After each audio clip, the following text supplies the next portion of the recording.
आम्ही याच्यामध्ये ऑर्डर्स आपला स्टँडर्ड आहे, लायसन्स नसेल तर 10 लाख रुपयाचा दंड आहे. विदाऊट लायसन्स जर तुम्ही बिझनेस करत असाल, आतापर्यंत आम्ही तेवढा दंड लावत नव्हतो, कमी मध्ये भागून नेत होतो. इथून पुढे ते कमी मध्ये चालणार नाही. माझ्या अधिकाऱ्यांना सांगितलंय, किती छोटा असेल असं वाटत जरी असेल तर 10 लाख लिमिट आहे तर 10 लाख लावू द्या, सो दॅट अनलायसन्स किंवा अनरजिस्टर्ड उद्योग कुणी करू नये, हा त्याच्या पॅटर्नचा उद्देश आहे. आणि जेणेकरून लायसन्स घ्या, रजिस्ट्रेशन घ्या, ऑनलाईन आहे, लवकर भेटतं, ती काही अडचण नाहीये. आणि आपण नियमानुसार स्टँडर्डनुसार काम करा. तर हे केलं तर तुमचाही उद्योग व्यवस्थित चालेल आणि नागरिकांना व्यवस्थित फूड भेटेल. एका विषय सॉरी तक्रारी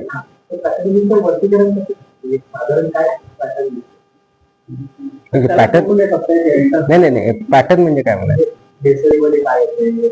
तुमच्या माहितीसाठी एक गोष्ट सांगू शकतो, सर्वात जास्त कंप्लेंट पुणे जिल्ह्यात डॅशबोर्ड दाखवू शकतो मी. अनहायजेनिक फूड ह्या सर्वात जास्त कॅटेगरी आणि मानवी आरोग्य धोकादायक ठरणाऱ्या कुठं आढळल्या आहेत का? त्याचे आपले सॅम्पल येतात, सगळे होतं, त्यात आपण डिस्क्लोज करतो. जे अनसेफ असतो तर रिकॉल करतो, अनसेफ साठी त्याचं लायसन्स सस्पेंड करून पुढची कारवाई करतो. आपलं चालू आहे, ती माहिती आम्ही प्रेसला देतो.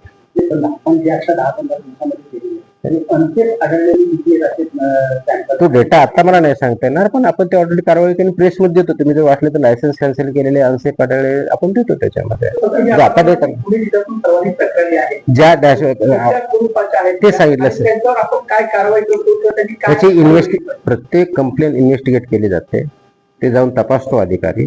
त्याच्यानंतर ज्या प्रकारच्या तिथं लॅकुना आहेत, कंप्लेंट केली म्हणजे 100% खरी असेल, पार्टली खरी असेल, ते डिपेंड. तिथे गेल्यानंतर तपासणे, ते स्टँडर्ड प्रमाणे काम करतो. आम्ही जर गेल्यानंतर अधिकाऱ्यांना माझे इन्स्ट्रक्शन असे आहेत, त्या पूर्णपणे आपण इन्स्पेक्शन करायचे ॲज पर द स्टँडर्ड. जे आपले स्टँडर्ड्स अँड रेग्युलेशन त्या एस्टॅब्लिशमेंटला लागू आहेत ते पूर्ण तपासणी करायची. फक्त कंप्लेंट आला तेवढा पार्ट न करता पूर्णच तपासणी करायची, सो दॅट तो बिझनेस, ती इंडस्ट्री त्या नामप्रमाणे काम करते की नाही हे तपासायचं.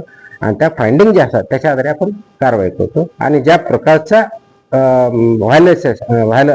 व्हायलेशन असेल त्या प्रोपोर्शनली आपण त्याच्यावरती कारवाई करतो. कशाचा नाही, एकूण कारवाईचा म्हणजे पहिल्या 24 तासात 500 होत्या. काल म्हणजे आज मला बघता आलं नाही, आम्ही बघू, पण तो ऑनलाईन आहे आता, त्याच्यामुळे तो डॅशबोर्डच आहे. तो एवढी अधिकारी म्हणजे पुणे जिल्ह्यात किती आहेत ना हा, जॉईंट कमिशनर आहेत माझे पुणे डिव्हिजन का जिल्हा नाही, जास्त असतील. तुम्हाला पुणे तुमच्या डिव्हिजनचे कितीच बघा, I can show you the. Sorry ते चालूच आहे, ते कंटिन्यू. आता 1 मिनिटात सांगितलं 2 मिनिटं आकडा चेंज होणार आहे.